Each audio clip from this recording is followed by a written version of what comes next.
ko na siya. Kasi, tagal ko nag-stop sa workout kasi nasira din yung ano ko, pang-workout ko. So, ngayon lang ulit ako bumili. Babalik ako sa aking pag-workout. Charam! Hula hoop. Tingnan natin kung maganda yung nabili ko. Diba? Fairness ha, mas maganda siya sa... Mas maganda ngayon kaysa sa una ko nabili. Kasi yung dito nun, plastic. Yung dito nun, plastic. Kung nababagsak siya, nababasag. So, ito ngayon, oh, pansin nyo, puro baka lang. Papasok lang siya. Okay, sorry. Dapat pa siya may butas. Yan, papasok natin. Nangingilo ko. Yan lang ha. Medyo nangangapa tayo. Yan. Pasok sa mga. Okay.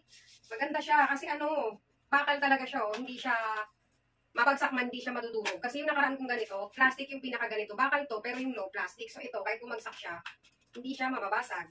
Oh. Maganda. Tsaka mura lang to. Comment lang kayo sa gustong umorder. Ipapaba ko yung link ng aking in-order. Kung saan ko to in-order. Baliktad. Yan. I-press mo lang yung bilog. Tapos, yan na siya. Press mo yung bilog, tapos tulak. Ay, tulak. Yun, para mag-lock siya. Last na, ay, ito pa pala, mayroon pa pala. Oh, see?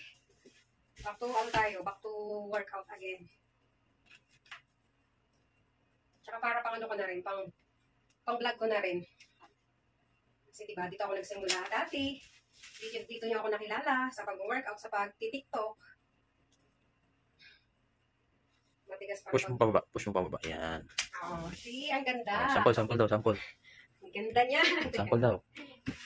Ang ganda. Sample. Oops. Okay, ang ganda siya. Fairness. Back to workout. Abangan yung aking workout, guys. O, diba? Ganda. Yung gustong order, comment lang kayo, ipopost ko to. Ganda, promise. Tapos ano siya, goma. Hindi siya masakit dito. Ganda. Kahit bumagsak siya, hindi siya mababasag kasi bakal talaga siya. Yung una ko kasing nabili, plastic yung pinakaloob. Kaya pag nagaganon, basag. Ang ganda, promise. Legit na legit. Ang mura lang, 285. O, diba? Yun lang, guys. Thank you.